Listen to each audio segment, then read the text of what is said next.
Hey Pisces, welcome to Tarot and Heal. Welcome to the place where we tarot and heal our way to self-love and unity consciousness. Lisa here. I hope all is well. So I already did the reading and then my alarm went off and it just cut it out in the middle of the freaking reading. So I already pulled the cards out, so I'm gonna just go back to it. Pretty much. You guys are ignoring your intuition about someone in your life. You are seeing this, it's a false mask. Something isn't what it seems, all right? Your intuitive guidance is showing you that. This reminds me of the Cancer reading in that this seems like it's something, it's like a test. If you've had an experience before where you had like a crappy relationship, right? And you ignored your intuition in the name of love because you didn't want to experience the heartbreak of what your intuition was telling you. It seems as if you're experiencing that again. Now, whether it's with someone new or not, I don't know. But it does seem like this is an opportunity to actually close out a major cycle with the Ten of Swords. What I told the Cancer reading, the Cancer Collective, it reminded me of, let's say you're doing your coursework, you're doing the projects, you're doing the essays and all that, you're committing these theories to memory, but now it's like a practical test. How much of this have you retained? How much of these lessons have you actually internalized here? So that's what's happening now. You feel like you've gotten through the test, but then something comes along and it's like, no, the course isn't over. Now we have a final test here to really show how much you've actually learned and taken in. We can know things in theory all day. We can know what we need to change in theory all day, right? But it's not until we actually act upon these lessons. If we know, oh, I have a bad time setting boundaries, and you know that self-awareness is there, but you don't practice setting proper boundaries, then what's the point of the lesson? So something like that that's happening. It does seem like there's a major resistance to it. It does seem like someone is feeling like confused because what their intuition is telling them is underneath. It's like the intuition is telling you something about someone. It's telling you what's underneath the hood, underneath the veil. Even though when you look at them and you talk to them, it doesn't seem like that at all. And you have to trust that, okay? This is a lesson on how much do you trust your intuition right now. You've been through enough things where you should be able to trust it. But the double-edged sword about being on this path is, well, it's great to trust like your intuition when it's like, oh, a ladybug, oh, a butterfly, all that cute shit, right? But once it becomes like, hey, this person is shady. I know you like them, and I know you don't see it in them, but I'm telling you, this person, you should probably part ways. Those things are kind of hard to pay attention to or listen to, but you have to understand that is the good and the bad side of your intuitive guidance. Or not bad, it's good because you're getting a heads up, but it's not the most pleasant intuitive downloads, right? Not all downloads are pleasant. You know, some of them things we need to know. We just need to know it. So it seems like you guys are coming into terms with that. That is not coming to terms with it. I feel like there's resistance to it, but you're getting the knowledge like, hey, this is something you need to know. The reason for that, it does, is to expand your heart space a little bit more with the Page of Cups. It's not saying expanding your heart to a specific romantic love. No, this is just heart healing. Healing your heart so you can feel deeper for yourself, for the world at large, just having more compassion in your heart space. That's all that is, okay? There's a need to let go with the Four of Pentacles. There does seem like there's some confusion with the Two of Swords and the Cloud here, but there's not confusion there. Really what's happening is you're feeling the regret of possibly being alone. There could be a fear of being alone here. We talked about this with the Pisces Collective, about the fake singlehood, right? Oh yeah, this card keep coming out. About the fake singlehood. It's like, yeah, I'm single, I'm happy, I'm doing my thing. But it's like, I keep saying there's two types of single, right?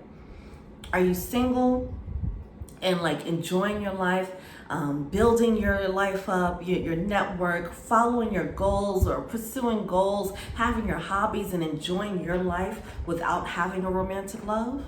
Or are you single, watching Netflix and watching readings, waiting for this person to call you, wondering why they won't call you, things like that. When am I going to find love? It's two types of singles here. Which one are you going to be here? It does seem like you're being led to be the more well-rounded single energy, like really boss up on that single energy, all right?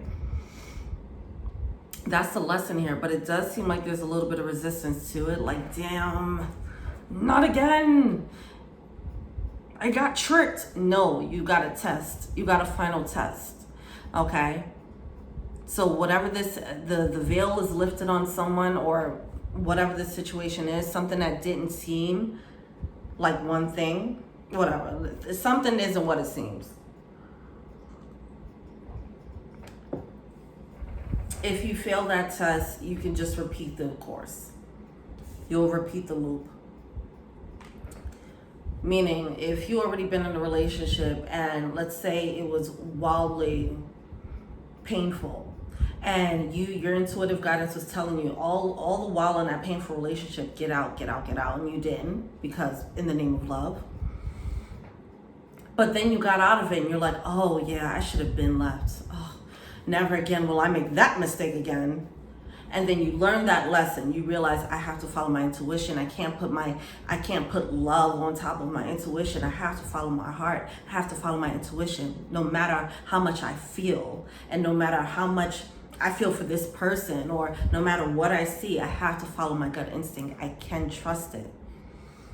You learn that lesson, and then someone comes along and triggers that again, where you have to face that choice. Do I follow my intuition, or do I follow my feelings for this person? Do I follow what I see right now over what my gut is telling me? If that's what you're dealing with, you have a choice here. If you choose to do the same thing again, you're going to see why. You're going to go through that same painful cycle again. You don't want to do that, all right? All right.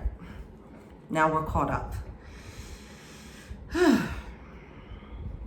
But yeah, with the Eight of Cups, you are being led to walk away from something that's just not quite right. It does seem like it's a perceived lucky thing. Now, here's another thing about that. It might be better than what you've experienced before, okay? Or it might come off as such. Like, let's say if you had a really crappy ex. I know a lot of people in the Pisces Collective, you guys have a very crappy ex, right? Okay. Now, this person might not be as toxic as this previous one, but they still have a certain level that's not good enough. That's pretty much what's happening. With the Eight of Cups here, it's like something that is still missing in this connection, because it's not your Ten of Cups. But for some reason, because it is better than what the shitty experience, you're like, no, this has to be it. It's like raising your standards. Raising your standards, yeah. It's about raising your standards here. But because your baseline, or what you have to compare it to, for some of you who have experienced like a really crappy ex, your past experience, because what you have to compare it to is like really painful, like something that's a little bit better, but it's still painful, it's still good enough, right? But the Spirit is telling you to aim even higher. This is not it, all right? So you're meant to go through this emotional roller coaster with someone, and it seems like some of you guys, like I know with the Pisces readings, I remember we were talking about, it felt a lot like divine counterpart energy, okay? So I know there might be some resistance here. Somebody might feel like they've been lied to, or, tricked by Spirit. It's like, okay, well, I followed my intuition. You told me it's my divine counterpart, my twin flame, and now you're telling me it's not? Like, what's going on, And to that, I will say, a lot of things, the intuitive guidance does move like that.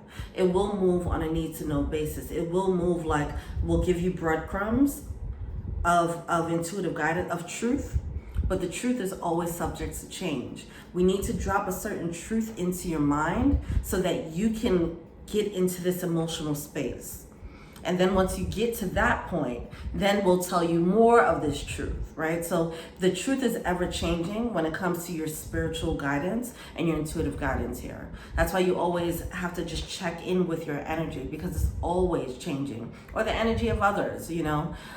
It's always changing here, all right? Look at that with the snake card.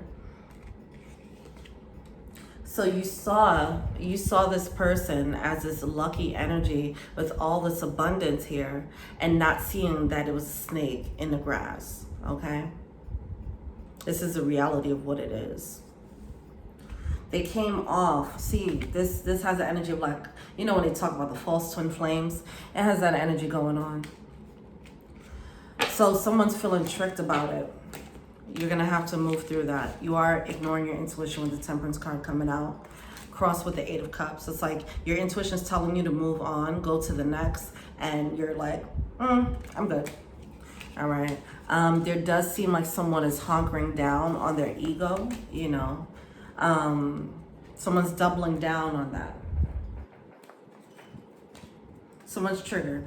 I get it. All right. Let's see what the animal spirit is. Oh, okay. What's the animal spirit?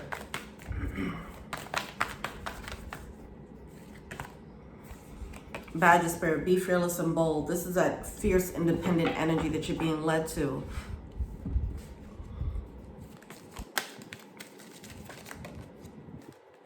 It's like, if you are, look at that.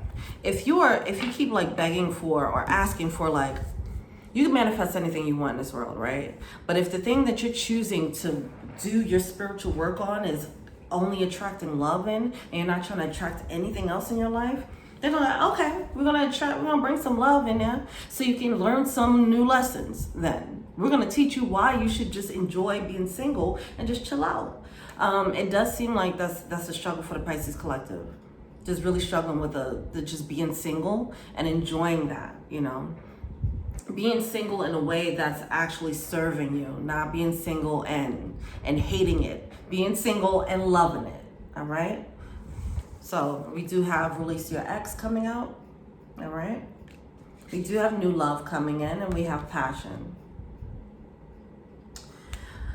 So I do see this energy, as I mentioned. There's like an ex energy, and there's a new energy that's probably reflecting the ex energy coming through there. That's what I feel is happening there.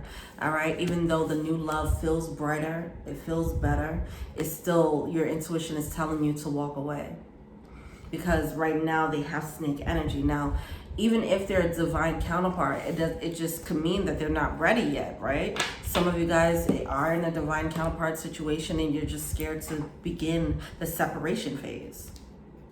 All right. All right. Well, that's it. Let me know what you think, Pisces. Feel free to like, subscribe, share, comment. I'm your IG, Tarot and Heal. Thank you so much. Until we meet again, peace.